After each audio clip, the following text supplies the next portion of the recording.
تصور کن عاشق کسی بشی که همه چیز رو براش فدا میکنی، اما سرنوشت و خانواده ها هر بار شما رو از هم جدا میکنند تا جایی که فکر میکنی هیچ وقت دوباره همدیگر رو نمیبینید. این داستان تلخ و پر از خیانت دختر روستاییه که عشق اولش رو از دست میده و ازدواج اجباری میکنه، اما سرنوشت راه دیگه‌ای برای او در نظر گرفته. به کانال سایه های خیانت خوش اومدید. ما در اینجا سرگذشت واقعی افراد رو روایت می کنیم. افرادی که مدتها نتونستند اونها رو به زبون بیارند و این کانال به اونها امکان رو میده که تجربیات تلخ زندگی خودشون رو با شما در میون بذارند و ممنون از شما که با شنیدن سرگذشتشون ما رو همراهی میکنید. گلنار هستم. توی یه روستای خیلی کوچیک و دور از شهر و شلوغیاش به دنیا اومدم. یه برادر بزرگتر از خودم داشتم. مادرم خونه دار بود و پدرم باغدار. مادرم گهگاهی به پدرم کمک میکرد. ما باغ گردو داشتیم. پدرم از پدر خودش نسل به نسل به ارث برده بود. زندگی روستایی خوبی داشتیم. حداقل وضعمون از دیگران تو روستا بهتر بود. من عاشق درس خوندن بودم. برای اینکه به مدرسه برم و به تحصیلم ادامه بدم به حرف پدر و مادرم گوش می کردم که نکنه یه وقت اونا اجازه ندن دیگه ادامه بدم و مجبورم کنند که کمک دستشون باشم. روزها می گذشتند و منم بزرگ و بزرگتر می شدم. یه خانواده که جدید به روستامون اومده بودند و از قبل اونجا زمین داشتند شروع کردند به ساختن ویلا سر زمینشون که هر وقت بدون از هیاهو و سر و صدای شهر دلشون آرامش بخواد یه چند روزی رو تو ویلاشون سپری کنند. یه روز که داشتم به مدرسه میرفتم تو کوچه با یه پسر خیلی خوشگل و خوشقد و بالا روبرو شدم که کنار ماشین مدل بالاش وایستاده بود و داشت به گوشیش نگاه میکرد. وقتی که از کنارش رد شدم بوی عطری که زده بود مستم کرد. انقدر خوشبو بود که تا انتهای کوچه احساسش میکردم. وقتی به مدرسه رسیدم تو کل اون روز به همون پسر فکر میکردم که چه کسی میتونست باشه. خیلی دلم میخواست زودتر از مدرسه برگردم، شاید دوباره ببینمش. اما وقتی از مدرسه برگشتم نه خودش بود نه ماشینش. وارد خونه شدم.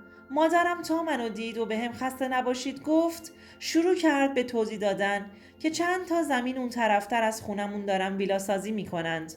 خانواده ثروتمندی هستند. با این کارشون رنگ و روی کوچمون عوض میشه. چند روز گذشت.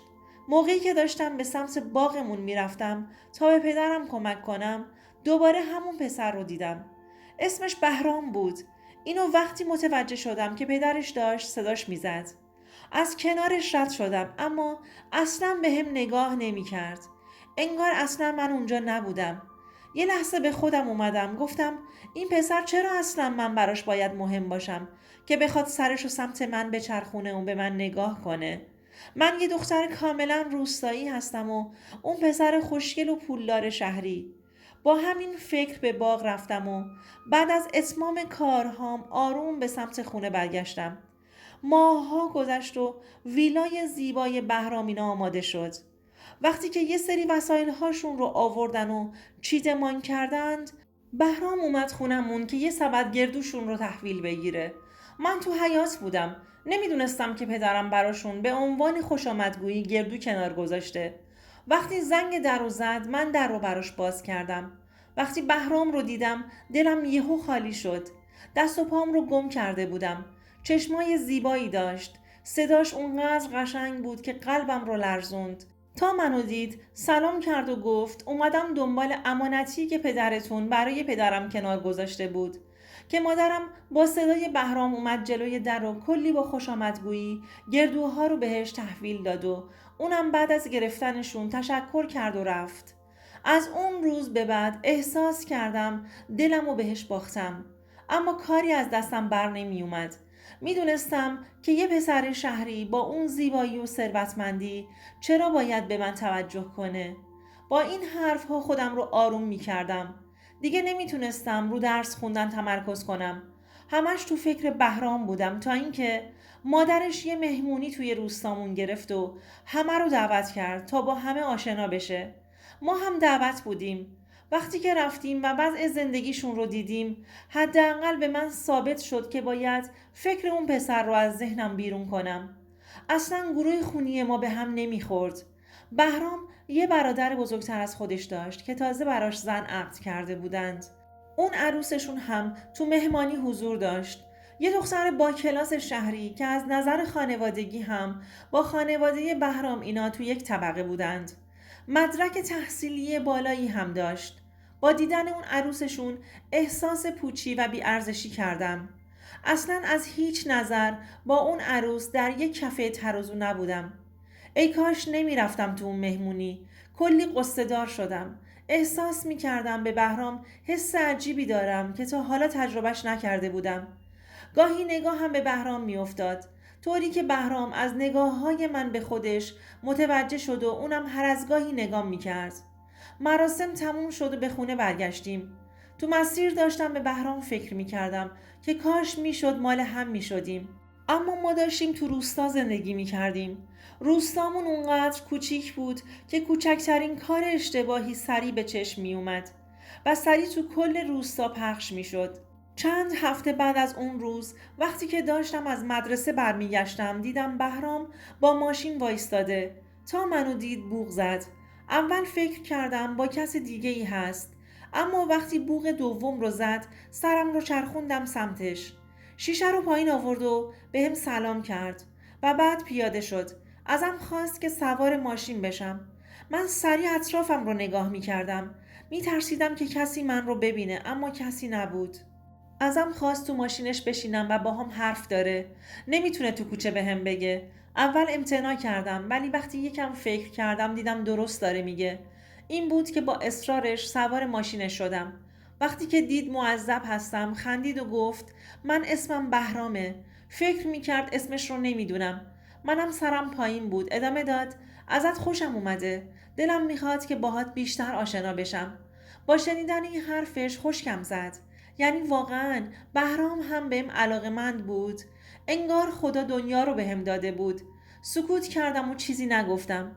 بعد از سکوت من گفت این شماره رو داشته باش و به من زنگ بزن تا بیشتر با هم آشنا بشیم.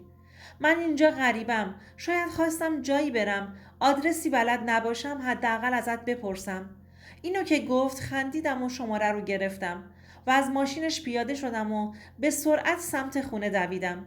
می ترسیدم پدرم یا برادرم منو تو کوچه با بهرام ببینند. وقتی که به خونه رفتم سریع رفتم داخل اتاقم و لباسم رو در آوردم. ولی قبلش شماره رو یک جا قایم کردم. من حتی گوشی هم نداشتم. چطور میتونستم بهش زنگ بزنم؟ تو روستامون رسم نبود که بچه ها گوشی داشته باشند. واسه همین منم نداشتم. چند روز گذشت تا اینکه بهرام دوباره تو کوچه منتظرم موند تا منو ببینه. وقتی منو دید اومد سمتم و گفت چرا به هم زنگ نزدی؟ من منتظر تماست بودم. سرم رو پایین انداختم و گفت گوشی داری؟ سکوت کردم. یه گوشی از جیبش در آورد و بهم داد و در جواب گفت حدس زده بودم که شاید گوشی نداشته باشی. واسه همین یکی از گوشی های خودم رو که نیازی بهش ندارم و بهت میدم. با همین با من در ارتباط باش. گوشی رو روشن کرد و با یه سیم کارت بهم داد و رفت. از ترس مونده بودم چیکار کنم. رفتم خونه اما مادرم نبود. گوشی رو از جیبم بیرون آوردم تا کار کردن رو باهاش یاد بگیرم. همون لحظه بهرام بهم زنگ زد و منم جواب دادم. بهرام بعد از احوال پرسی کلی با هم حرف زد و گفت که واقعا ازم خوشش اومده و میخواد که با هم دوست بشیم. من که از خدام بود قبول کردم. از اون روز به بعد رابطه ما شروع شد. بهرام بهم زنگ میزد و بهم پیام میداد. بهرام برای خودش خونه مجزا داشت و همین باعث شده بود که پنهانی با هم ارتباط داشته باشیم. اما اصلاً بیشتر از حد به من دست درازی نمی کرد و می گفت دلم می خواد که زن زندگیم بشی. کم پیدا میشه دختری به پاکی تو باشه و منم دلم نمیاد بهت دست درازی کنم. همین که کنارم هستی و دستات رو میگیرم برام کافیه تا اینکه به وقتش عروسم بشی. حرفهای قشنگی میزد. با همین حرفهاش دلم رو برده بود.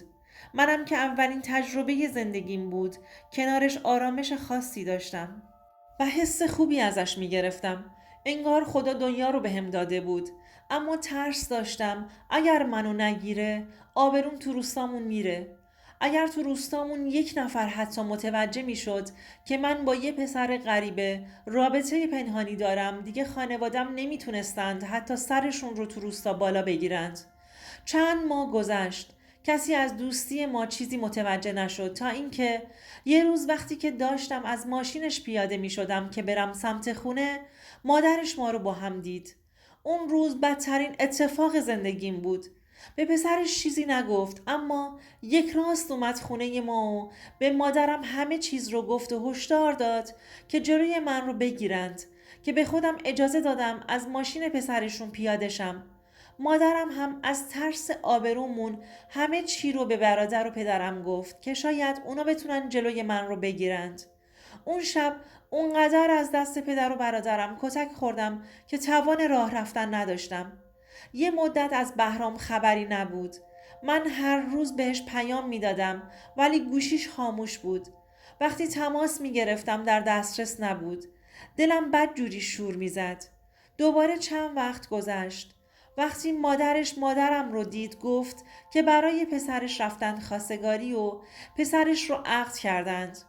مادرم وقتی برگشت به خونه با طعنه بهم گفت اون پسری که خودتو به خاطرش داشتی سر زبونها مینداختی رفته زن عقد کرده و تو رو هم یه گوشه رها کرده.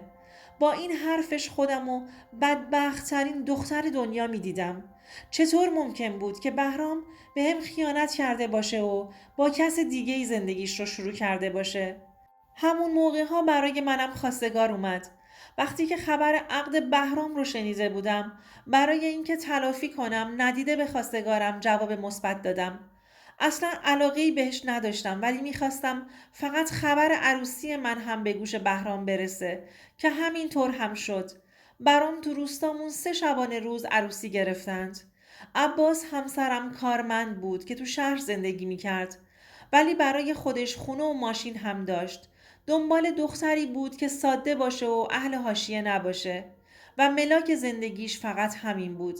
اما از گذشته من خبری نداشت. تا اون لحظه از بهرام خبری نبود. من قصه میخوردم که اون داره کنار زنش زندگی خودش رو میکنه و منو از یاد برده. متاسفانه هر چقدر سعی کردم نتونستم عباس رو دوست داشته باشم. هر کاری بنده خدا انجام میداد که منو عاشق خودش کنه اما نتونست. از ازدواج ما چند ماهی گذشت. من همچنان نسبت به عباس هیچ حسی نداشتم و هنوز عاشق بهرام بودم. یه روز وقتی که عباس به خونه برگشت کلی عصبانی بود. وقتی چهره عصبانیش رو دیدم ازم خواست که برم کنارش بشینم و میخواد با هم حرف بزنه. دست و پام بی‌حس شده بود. نمیدونستم چی میخواد بگه. بهم گفت که چرا همه چیز گذشتم رو ازش پنهان کردم و چیزی بهش نگفتم. من مات و مبهوت مونده بودم. عباس مرد خیلی غیرتی بود و کوچکترین چیز رو نمیتونست تحمل کنه. بهم گفت که برای من خبر آوردن که گذشته من گذشته خوبی نبوده و من با کسی در ارتباط بودم. اما وقتی که من همه چی رو انکار کردم از جاش بلند شد و شروع کرد به داد و فریاد کردن که طرف خودش اومد و همه چی رو بهش گفته. حتی پیام‌های من رو که بهش داده بودم رو به عباس نشون داده بود. عباس گفت من دیگه نمیتونم باهات زندگی کنم. اصلا نمیدونم چی بینتون گذشته. هر چقدر قسم خوردم که چیزی نبوده گوش نکرد و زنگ زد به پدرم و همه چی رو بهشون گفت و اینکه دیگه نمیخواد تو زندگیش باشم و طلاقم میده.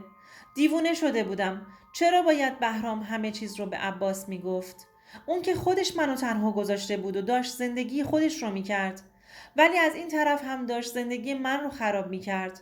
هر چقدر اصرار و التماس کردم که به خدا بینمون چیزی نبوده فقط در حد همین پیام ها بوده باور نکرد و بهم گفت که وسایل هام رو جمع کنم و برم خونه پدرم و خلاصه بعد از چند روز خیلی سریع طلاقم داد. منم در مونده خونه پدرم برگشتم. توی روستای ما طلاق وجهه خوبی نداشت و همه به یه چشم دیگه به هم نگاه می کردند. دیگه از خونه بیرون نمی اومدم تا اینکه بهرام رو اتفاقی دوباره تو کوچه دیدم. عصبانی بود و بهم گفت فکر کردی میذارم خیلی راحت بیای و با احساسم بازی کنی و بعد بری زنی یکی دیگه بشی؟ بهش گفتم چی داری میگی؟ این تو بودی که منو تنها گذاشتی و رفتی یکی دیگر رو عقد کردی. هاج و واج مونده بود. بهم گفت چه زنی؟ من یه مدت تو بیمارستان بستری بودم و آپاندیسم رو عمل کردم. بهش جواب دادم مادرت اومد خونمون و خودش گفت که با یه دختر شهری پولدار ازدواج کردی. منم به خاطر تلافی کارت رفتم زن یکی دیگه شدم. تو منو رها کردی نه من تو رو، و حالا زندگی من رو هم خراب کردی. بهرام که به حرفام با دقت گوش کرد متوجه شد که هر دومون بازیچه شدیم.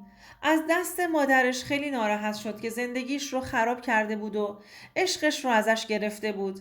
بهرام تنهایی به خواستگاریم اومد، اما پدرم راضی نشد و به بهرام گفت که حتما باید با خانوادت بیایی خواستگاری دخترم، وگرنه فکرش رو از سرت بیرون کن. بهرام میدونست که خانوادش راضی نمیشن، واسه همین چند بار تنهایی اومد خواستگاریم و هر بار جواب پدرم همین بود، تا اینکه تصمیم گرفتیم که با هم فرار کنیم، چون خانواده هامون اجازه ازدواج به ما رو نمیدادند.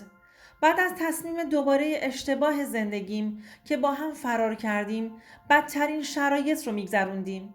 خانواده بهرام تمام کارتهاش رو مسدود کرده بودند و ماشین زیر پاش رو حتی ازش گرفته بودند.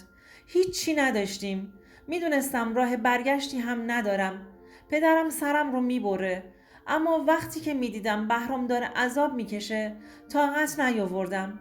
بهرام دنبال کار میگشت اما کاری پیدا نمیکرد. ما توی خونه داغون زندگی میکردیم. بهرام با پسندازی که داشت تونسته بود فقط یه سرپناه برامون تهیه کنه. بهرام هر روز عصبی تر میشد.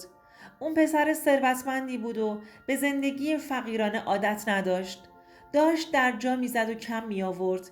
این بود که طاقت نیاوردم و یه نامه براش گذاشتم و بهرام رو ترک کردم تا بتونه دوباره به زندگی سابقش برگرده و به خاطر من زندگیش رو خراب نکنه. نامه رو گذاشتم براش و رفتم خونه پدر بزرگم که تنها زندگی می کرد. با دیدن من خوشحال شد و وقتی ماجرا رو براش تعریف کردم بهم گفت همینجا بمون تا هر وقت که دوست داری. کسی هم نمیتونه بهت حرفی بزنه. 1 سال گذشت و هیچ کس خبری ازم نگرفت، حتی بهرام.